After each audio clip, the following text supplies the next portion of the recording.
ഭാവഗായകൻ P ജയചന്ദ്രന് വിട നൽകാൻ ഒരുങ്ങി ജന്മനാട്. സംഗീത നാടക അക്കാദമിയിൽ പൊതുദർശനം അവസാനിച്ചു. തുടർന്ന് തിരികെ പൂങ്കുന്നത്തെ വസതിയിലേക്ക് എത്തിക്കുകയാണ്. സംസ്കാരം നാളെ പറവൂർ ചേന്നമംഗലം പാലയത്ത് തറവാട്ടിൽ നടക്കും. വിവരങ്ങൾ നൽകാനായി ഞങ്ങളുടെ റിപ്പോർട്ടർമാരുണ്ട്. ആദ്യം കിരണിലേക്കാണ് പോകുന്നത്. കിരൺ, ആദ്യം വസതിയിൽ, അതിനുശേഷം സംഗീത നാടക അക്കാദമിയിൽ എല്ലായിടത്തും വലിയൊരു ജനത്തിരക്ക് തന്നെ നമുക്ക് കാണാൻ കഴിയുന്നു. ഇപ്പോൾ എവിടെയാണ് ഭൗതികദേഹം ഉള്ളത്? മറ്റു വിവരങ്ങൾ.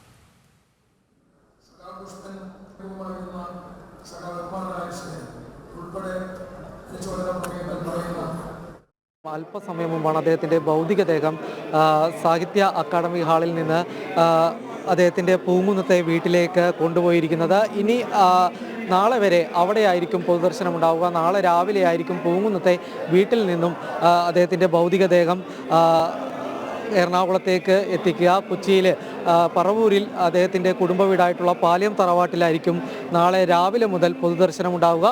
അതിനുശേഷം വൈകിട്ട് 3:30 അദ്ദേഹത്തിൻ്റെ സംസ്കാരം നടക്കുക എന്നുള്ളൊരു കാര്യമാണ് ഇപ്പോൾ അറിയിച്ചിരിക്കുന്നത്. ഏതായാലും അദ്ദേഹത്തെ കാണാനായിട്ട് നിരവധി ആളുകളാണ് ഈ തൃശ്ശൂരിൽ നടന്ന ഈ പൊതുദർശനത്തിൽ അദ്ദേഹത്തിന് അന്ത്യോപചാരം അർപ്പിക്കാനായിട്ട് എത്തിയത്.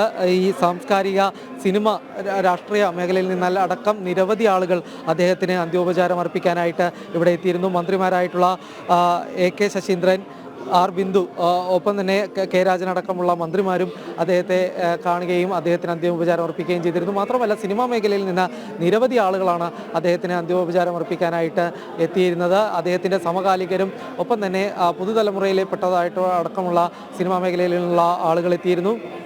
കൂടാതെ വലിയൊരു ജനസഞ്ചയം തന്നെ ഇന്ന് ഈ പൊതുദർശനം നടക്കുമ്പോൾ ഈ സാഹിത്യ അക്കാദമിയുടെ ഹാളിൽ, സംഗീത അക്കാദമിയുടെ ഹാളിൽ അല്ലെങ്കിൽ അതിന് പരിസരത്ത് അനുഭവപ്പെടുന്നുണ്ടായിരുന്നു. വലിയ രീതിയിൽ തന്നെ ആളുകൾ ഇങ്ങോട്ട് ഒഴുകിയെത്തുന്ന ഒരു കാഴ്ചയാണ് കാണാൻ സാധിച്ചത്. ഇന്ന് രാവിലെ ഈ മൃതദേഹം സൂക്ഷിച്ചിരുന്ന സ്വകാര്യ ആശുപത്രിയിൽ നിന്ന് പൊതുദർശനത്തിനായിട്ട് കൊണ്ടുവരുമ്പോൾ മുതൽ തന്നെ പല സ്ഥലങ്ങളിലുമായിട്ട് ഈ പൊതുദർശനം പറഞ്ഞിരുന്ന പൂങ്കുന്നത്തും ഒപ്പം ഈ അക്കാദമി ഹാളിൽ അടക്കമുള്ള സ്ഥലങ്ങളിലെല്ലാം തന്നെ നിരവധി ആളുകൾ അദ്ദേഹത്തിന് അന്ത്യോപചാരം അർപ്പിക്കാനായിട്ട് എത്തിയിരുന്നു. അദ്ദേഹത്തിൻ്റെ സംഗീതം കേട്ട, അത് ആസ്വദിച്ചിട്ടുള്ള എല്ലാ മലയാളികളുടെയും മനസ്സിൽ അദ്ദേഹത്തിൻ്റെ ഓർമ്മകൾ നിലനിൽക്കുകയാണ്. ഏതായാലും അദ്ദേഹത്തിന് അന്ത്യോപചാരം അർപ്പിക്കാനായിട്ട് നിരവധി ആളുകളാണ് ഈ അക്കാദമി ഹാളിലേക്ക് എത്തിയിരിക്കുന്നത്. ഇനി അദ്ദേഹത്തിൻ്റെ ഭൗതികദേഹം പൂങ്കുന്നത്തെ വീട്ടിൽ പൊതുദർശനത്തിനുണ്ടാകും.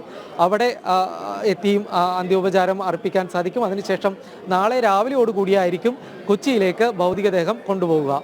ശരി, ഭാവഗായകനെ അവസാനമായിട്ട് ഒരു നോക്ക് കാണുന്നതിന് വേണ്ടിയിട്ട് വലിയൊരു ജനത്തിരക്ക് തന്നെ കാണാൻ കഴിയുന്ന സിനിമാ ലോകത്ത് നിന്നും സാഹിത്യ ലോകത്ത് നിന്നും അടക്കം നിരവധി പേരാണ് അദ്ദേഹത്തിന് അന്ത്യാഞ്ജലി അർപ്പിക്കാൻ, അദ്ദേഹത്തെ ഒരു നോക്ക് കാണുന്നതിന് വേണ്ടി, അവസാനമായിട്ടൊരു നോക്ക് കാണുന്നതിന് വേണ്ടി എത്തിക്കൊണ്ടിരിക്കുന്നത്. ആനന്ദ് പുതൂർ കൂടെ ചേരുന്നുണ്ട്. ആനന്ദ്, ഇതിഹാസ ശബ്ദം കൊണ്ട് അനുഗ്രഹീതമായ ജീവിതമായിരുന്നു ജയചന്ദ്രൻ്റേത്.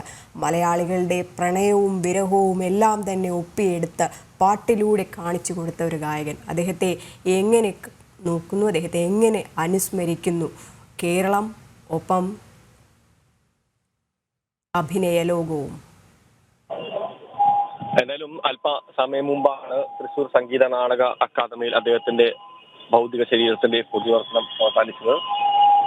നൂറുകണക്കിന് ആളുകളാണ് പല വിഭാഗങ്ങളിൽ നിന്നായി അദ്ദേഹത്തെ അവസാനമായി ഒരു നോക്ക് കാണാൻ വേണ്ടി സംഗീത നാടക അക്കാദമിയിലേക്ക് എത്തിയിട്ടുണ്ടായിരുന്നത്. അത് സിനിമാ മേഖലയിൽ നിന്ന് മാത്രമല്ല, രാഷ്ട്രീയ മേഖലയിൽ നിന്നും, സാംസ്കാരിക വിഭാഗങ്ങളിൽ നിന്നും, സാഹിത്യ മേഖലയിൽ നിന്നുമെല്ലാം നിരവധി അദ്ദേഹത്തെ കാണുന്നതിനും അവസാനമായി അന്ത്യോപചാരം അർപ്പിക്കുന്നതിനുമായി ഓടിയെത്തിയത്. സംവിധായകനായിട്ടുള്ള കമൽ, സത്യനന്ദിക്കാട്, എഴുത്തുകാരായിട്ടുള്ള കവിയും സംവിധായകനുമായിട്ടുള്ള ശ്രീകുമാരൻ തമ്പി, രാഷ്ട്രീയ രംഗത്തെ വിവിധ നേതാക്കൾ, മന്ത്രി R ബിന്ദു, അങ്ങനെ വലിയ ഒരു നിര തന്നെ, വലിയ ഒരു വിഭാഗങ്ങളിൽ നിന്നുള്ള ആളുകൾ, വളരെ സാധാരണക്കാരായിട്ടുള്ള ആളുകൾ, അദ്ദേഹത്തെ ഇഷ്ടപ്പെടുന്നവർ, അദ്ദേഹത്തിന്റെ ആരാധകർ തുടങ്ങി നൂറുകണക്കിന് ആളുകളാണ് ഏതാണ്ട് 2.5 മണിക്കൂറോളം നീണ്ട സാഹിത്യ അക്കാദമി, സംഗീത നാടക അക്കാദമിയിലെ അദ്ദേഹത്തിന്റെ പൊതുദർശനത്തിന് എത്തിച്ചേർന്നത്. എന്തായാലും ഈ സംഗീത നാടക അക്കാദമിയിലെ പൊതുദർശനം അവസാനിച്ചിരിക്കുന്നു. ഇനി അദ്ദേഹത്തിന്റെ വസതിയിലേക്ക്, പൂങ്കുന്നത്തുള്ള വസതിയിലേക്ക് തന്നെയാണ് വീണ്ടും കൊണ്ടുപോകുന്നത്. അവിടെ നാളെ രാവിലെ വരെ അദ്ദേഹത്തിന്റെ ഭൗതിക ശരീരം പൊതുദർശനത്തിന് വയ്ക്കും. തുടർന്ന് നാളെ പറവൂരിലെ ചേന്നമംഗലത്തുള്ള അദ്ദേഹത്തിന്റെ തറവാട് വീടായ പാലിയത്തേക്ക് അദ്ദേഹത്തിന്റെ മൃതശരീരം കൊണ്ടുപോകും. തുടർന്ന് സംസ്കാര ചടങ്ങുകൾ അവിടെയാണ് നടക്കുക. എന്തായാലും അദ്ദേഹത്തെ കാണാനെത്തിയ ഔസേപ്പച്ചൻ അനുസ്മരിച്ചത് ഈ ജയചന്ദ്രനെ പോലെ പകരം മറ്റൊരാൾ ഉണ്ടാകുമെന്ന് തോന്നുന്നില്ല എന്നാണ് പറയുന്നത്. ഇണങ്ങളിലൂടെയാണ് അദ്ദേഹത്തിന്റെ പാട്ട് ശ്രദ്ധിച്ചു തുടങ്ങിയതെന്ന് പറയുന്നു. മാത്രമല്ല കമൽ, ജയത്തില്ലാത്ത ഒരു സിനിമാ ലോകം സങ്കല്പിക്കാനാവില്ലെന്നാണ് സംഗീത സംവിധായകനായിട്ടുള്ള കമൽ പറഞ്ഞത്. പകരം വയ്ക്കാൻ മറ്റൊരാളില്ല എന്നും പറയുന്നു. എന്തായാലും വലിയ തരത്തിൽ തന്നെയാണ് അദ്ദേഹത്തെ ഭയങ്കര ഒരു നഷ്ടമാണ്, വിഷമമാണ് മനസ്സിലുള്ളത്. ജയേട്ടന് പകരം ഇനിയൊരാളുണ്ടാകുമെന്നും തോന്നുന്നില്ല.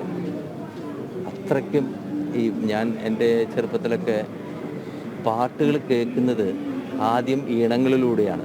പിന്നെ ജയേട്ടനെ പാടിപ്പിച്ചു തുടങ്ങിയപ്പോഴാണ് പാട്ടുകൾ അതിൻ്റെ വരികളിലൂടെ ശ്രദ്ധിക്കാൻ തുടങ്ങിയത്.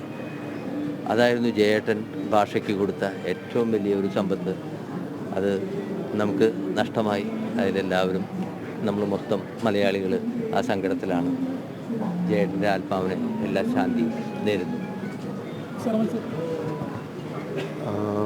ജയേട്ടൻ നമുക്കെല്ലാവർക്കും അറിയാവുന്ന പോലെ ദാസേട്ടനും ജയേട്ടനും ഇല്ലാത്ത ഒരു മലയാളികൾക്ക് അങ്ങനെ ഒരു ലോകം സങ്കല്പിക്കാൻ പറ്റില്ല എന്ന് എനിക്ക് തോന്നുന്നു. കാരണം അവരുടെ ശബ്ദമില്ലാതെ ഞങ്ങളൊക്കെ ആ തലമുറയിലൂടെ കടന്നു വന്ന ആൾക്കാരാണ്. എൻ്റെ കൗമാര യൗവന കാലഘട്ടങ്ങളിലൊക്കെ ദാസേട്ടൻ്റെയും ജയേട്ടൻ്റെയും പാട്ടുകൾ കേട്ടിട്ടാണ് സിനിമയിലേക്ക് വരാൻ തന്നെയുള്ളൊരു പ്രചോദനം നമുക്കൊക്കെ ഉണ്ടാകുന്നത്. അത്രമാത്രം ഭാവസാന്ദ്രമായ എത്രയോ പാട്ടുകൾ ജയേട്ടൻ പാടിയിട്ടുണ്ട്. ഒരു കാലഘട്ടത്തിൽ കാമുകന്മാരുടെയൊക്കെ ദാസേട്ടൻ്റെ പാട്ടിൻ്റെ ഒപ്പം തന്നെ ജയേട്ടൻ്റെ പാട്ടുകളിലൂടെ ഒരുപാട് പേര് പ്രേമിച്ചിട്ടുണ്ട്. അത്ര മനോഹരമായ പ്രണയഗാനങ്ങളും വിരഹഗാനങ്ങളും ഒക്കെ നമുക്ക് സമ്മാനിച്ചിട്ടുള്ള ആളാണ് ജയേട്ടൻ. ഇപ്പോൾ സിനിമയിലേക്ക് വന്നതിന് ശേഷം ഞാനും ചേട്ടനും തമ്മിൽ വളരെ വ്യക്തിപരമായ ബന്ധമുണ്ടായിരുന്നു. ഞങ്ങളുടെയൊക്കെ ഒരു മദ്രാസ് കാലം ഉണ്ടായിരുന്നു. ഇപ്പോൾ അവസരത്തിനടക്കം ഞങ്ങളൊക്കെ മദ്രാസിൽ ജീവിക്കുന്ന കാലത്ത് ജയേട്ടൻ ഇടയ്ക്കിടയ്ക്ക് കാണുമായിരുന്നു. ആ സൗഹൃദം പങ്കുവെക്കുമായിരുന്നു. കുറച്ച് വൈകിട്ടാണ് എൻ്റെ സിനിമയിൽ ചേട്ടൻ പാടാൻ തുടങ്ങിയത്. പാടിക്കഴിഞ്ഞപ്പോൾ ഒരുപാട് സിനിമകളിൽ പാടി. വളരെ മികച്ച ഗാനങ്ങൾ ചേട്ടൻ പാടി. ഇപ്പോൾ പ്രായം തമ്മിൽ മോഹൻ നൽകിയെന്നുള്ള പാട്ട് ചേട്ടന് മികച്ച ഗായകനുള്ള അവാർഡ് കിട്ടിയ ആ വർഷം. അതിനുശേഷം കല്ലായിക്കടവത്തെയും അമ്മ മനസ്സ്, എന്തേ ഇന്ന് വന്നില്ല, അങ്ങനെ കുറേ പാട്ടുകൾ ചേട്ടൻ പാടിയിട്ടുണ്ട്. എല്ലാം എന്താ പറയുക, മെലഡിയുള്ള സോങ്സ് തന്നെയായിരുന്നു. ചേട്ടനെ കുറിച്ച് പറയുമ്പോഴേ ജയേട്ടന് പകരം വെക്കാൻ വേറൊരു ഗായകരില്ല എന്നുള്ളതാണ്. ഇപ്പോൾ നമുക്കറിയാവുന്നതാണ്. ഇപ്പോൾ ദാസേട്ടനെ അനുകരിച്ചിട്ട് ഒരുപാട് ഗായകർ വന്നിട്ടുണ്ട്. ഇപ്പോഴും യേശുദാസിൻ്റെ ശബ്ദത്തിൽ പാടുന്ന ആൾക്കാരെന്ന് പറഞ്ഞിട്ട് നമുക്ക് യൂട്യൂബിലൊക്കെ കാണാൻ പറ്റും. പക്ഷേ ജയേട്ടൻ്റെ ശബ്ദത്തിൽ ജയേട്ടനെ അനുകരിച്ച് പാടുന്നവർ ഉണ്ടായിട്ടില്ല എന്ന് തന്നെ പറയാം. സിനിമയിൽ അങ്ങനെ ആരും വന്നിട്ടില്ല എന്നുള്ളതാണ്. അപ്പോൾ ഒരു യുണീക്ക് വോയിസ് എന്നുള്ള രീതിയിലാണ് ജയേട്ടൻ്റെ ശബ്ദത്തെ നമ്മൾ നോക്കി കാണുന്നത്. അതുപോലെ തന്നെയാണ് ഭാവവും. അത്ര ഭാവമധുരമായിട്ട് പാടുന്ന ഒരു ഗായകൻ ആണ് ജയേട്ടൻ. ജയേട്ടൻ പാടിയിട്ടുള്ള സിനിമാ പാട്ടുകൾ മാത്രമല്ല, ലളിത ഗാനങ്ങൾ നമുക്കറിയാം, ഭക്തി ഗാനങ്ങൾ അറിയാം. ഒന്നിന് ശ്രുതി താഴ്ത്തി പാടുകയും പൂവിയിലെ എന്നുള്ള ദേവരാജ മാഷും ONV സാറും തമ്മിലുള്ള ആ പാട്ട് ഏത് ചലച്ചിത്ര ഗാനത്തെക്കാളും മികച്ച ലളിതഗാനമായിട്ട് നിൽക്കുകയാണ്. അപ്പോൾ ജയേട്ടൻ ഇല്ലാത്തൊരു കാലം ഇനി വരുന്നു. നമുക്കിങ്ങനെ സിനിമയുടെ ഒരു വസന്തകാലം, പ്രത്യേകിച്ച് സംഗീതത്തിൻ്റെ ഒരു വസന്തകാലം ഇല്ലാണ്ടായിക്കൊണ്ടിരിക്കുന്നതിലുള്ളൊരു വേദനയുണ്ട്. എന്തായാലും മരണം അനിവാര്യമായതുകൊണ്ട് തന്നെ ജയേട്ടൻ്റെ വേർപാട് നമ്മൾ അംഗീകരിക്കുന്നു. അദ്ദേഹത്തിൻ്റെ ആത്മാവിന് എല്ലാ ശാന്തിയും നേരുന്നു. സംവിധായകൻ കമലിൻ്റെയും ഒപ്പം സംഗീത സംവിധായകൻ നൗസി ബച്ചൻ്റെയും അനുസ്മരണമാണ് നമ്മൾ കേട്ടത്. 6 പതിറ്റാണ്ട് കാലത്തോളം മലയാളികളുടെ ഹൃദയരാഗമായിരുന്ന ഭാവഗായകൻ P. ജയചന്ദ്രൻ വിട നൽകുകയാണ്. കേരളം സംഗീത നാടക അക്കാദമിയിൽ പൊതുദർശനം അവസാനിച്ചു. തിരികെ പൂങ്കുന്നത്തെ വസതിയിലേക്ക് എത്തിക്കുകയാണ്. അവിടെയും ജനങ്ങളുടെ വലിയൊരു തിരക്ക് തന്നെ നമുക്ക് കാണാൻ കഴിയുന്നു. സംസ്കാരം നാളെ പറവൂർ ചേന്നമംഗലം പാലയത്ത് തറവാട്ട് വീട്ടിലാണ് നടക്കുന്നത്. ആനന്ദപുതൂരും ഒപ്പം കിരൺകുമാറുമാണ് വിശദാംശങ്ങൾ പങ്കുവച്ചത്.